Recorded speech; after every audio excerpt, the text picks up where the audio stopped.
What should I draw? What should I paint?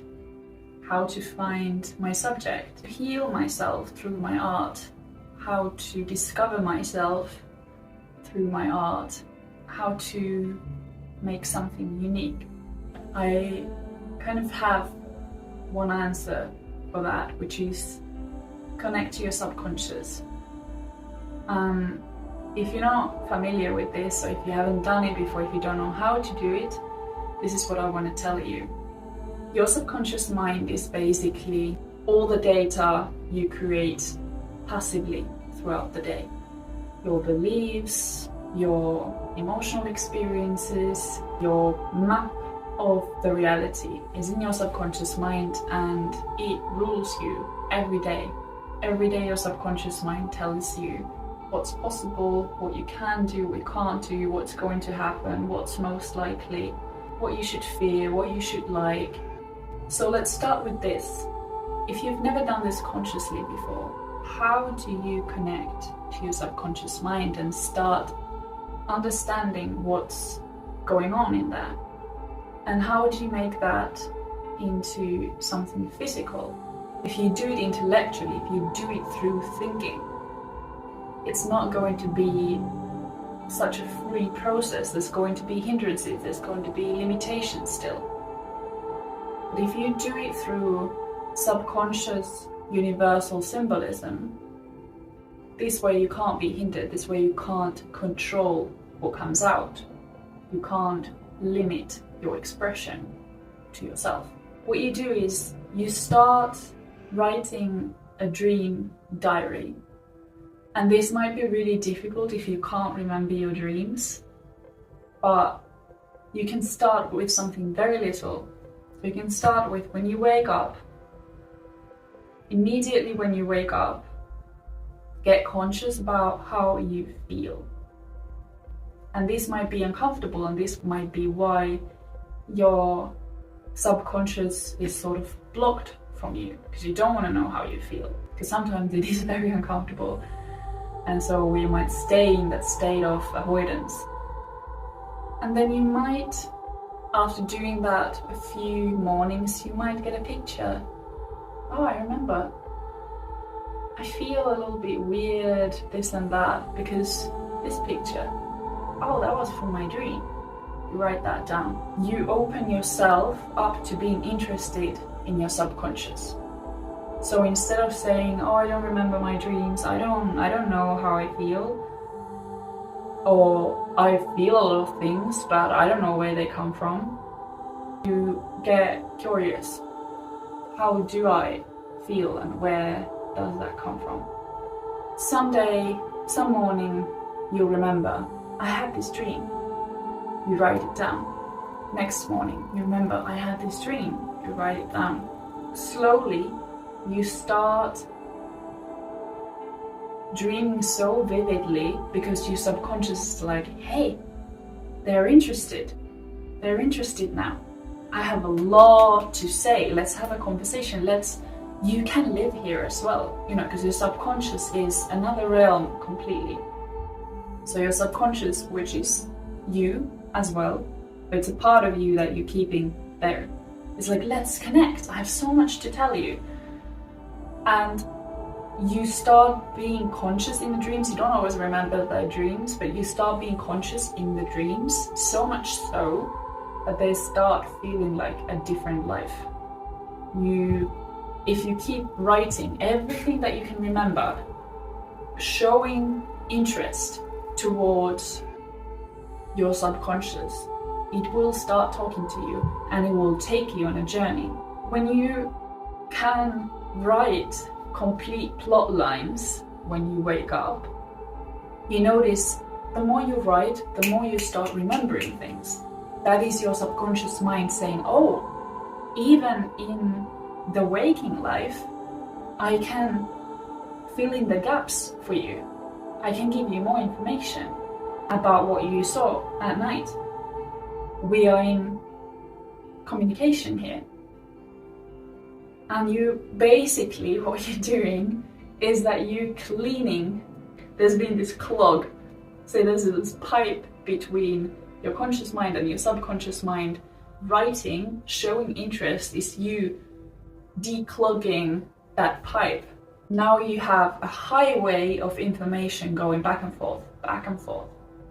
Still at this point, you will never be completely conscious about everything that happens in your subconscious mind, because it's subconscious for a reason. It's supposed to store information so you don't have to think about it all the time. But you've gotten to know it now, how it looks like, what happens in there, what are the themes, what are the places, what are the emotions, what are the processes. You've done this. It's not necessary that this will happen. It will most likely happen, but it won't always happen. But what happened to me when I was doing it every morning for like 3 months or something, my dreams started to connect to each other. My subconscious mind was like, okay, she's following. Let's tell an even longer story than what she can follow during one night. Let's continue the story. So I had this whole story with the same characters, with the same plot line continuing, everything for like 4 nights. I was writing this story down. I was like, whoa, like this is, and it was profound. It was like, there was so much information about how I viewed myself, what I believed about myself, what I believed about what I'd experienced in my life. It was really interesting. I never knew that my mind could do that. I started understanding I have these different places that I always visit at night. It's like this map of different places that hold a lot of meaning to me and a lot of emotion, and I keep visiting them at night. What are the emotions? What are the atmospheres? What are the events that are tied to those places? And I noticed a lot of things that I used to label as nightmares weren't nightmares anymore. They held a lot of uncomfortable emotions, even fear, but I still liked them. I liked all of those dreams because I had created this acceptance towards my subconscious mind. I was like, whatever you want to show me, just show me, I'm interested. It's not dangerous, why would I be afraid? My fear of fear subsided, my fear of other emotions that were comfortable subsided, and that helped me a lot during the day as well. I was interlinked, you could say. And again, the subconscious mind is subconscious for a reason. It is like a storage space. But what I believe is that yes, you're supposed to store passive information there, but you're not supposed to let it just rot. You're supposed to have this highway open. During your dreams, you obviously do process them, but if you want to take that process deeper, then I recommend doing the dream diary and actually showing your subconscious mind interest. Now, how this ties to art. When your highway is open, it'll be on the paper. Before the highway is open, when it's clogged, you're just gonna be drawing, things that you've seen in the daily life, things that you know that people want you to draw. But when the highway between the subconscious and the conscious minds are open, at least for me, those are the most interesting thing for me. That's the only thing I want to be drawing. Obviously things can be aesthetically pleasing and stuff like that, but things that I want to make into meaningful art, let it pop. Let it go. People are like, yeah, subconscious mind, what do you want to tell me today? Well, what can we process today? And the beautiful thing is, your subconscious mind has a different language to your conscious mind. Your subconscious mind has a language of symbolism and emotion or atmosphere. So through symbolism, emotion, atmosphere, all of those are things that work beautifully in art. When you give yourself the attention, you let yourself immerse yourself in your subconscious experience and simply relive it as art, 2 things happen.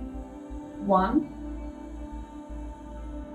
even more fears subside, because you know what? When you're writing about things, you're still controlling it. You're still leaving things out, you're explaining things to yourself. It's not the complete raw experience of what you experienced in your dreams.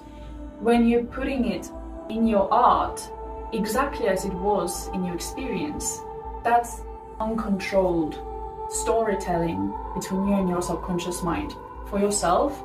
And that is very healing, because it tells you, I accept my true experience, I accept it fully, and I'm ready to see it in the exact form that it was gathered in the storage. And second thing, I'm ready to show it to the world. I'm not hiding it, I'm ready to show it to the world. So you're connecting with your true experience, and you're connecting with people, letting them see your true experience, which is incredibly healing when you're letting people view you with your real experience. And you're connecting through relating to people who've experienced something similar, and that is even more healing. And that'll basically allow you to connect to a network of subconscious minds, which is called the universal subconscious, and that is what will activate your channel. Boom, and you're gonna be making art for the whole world.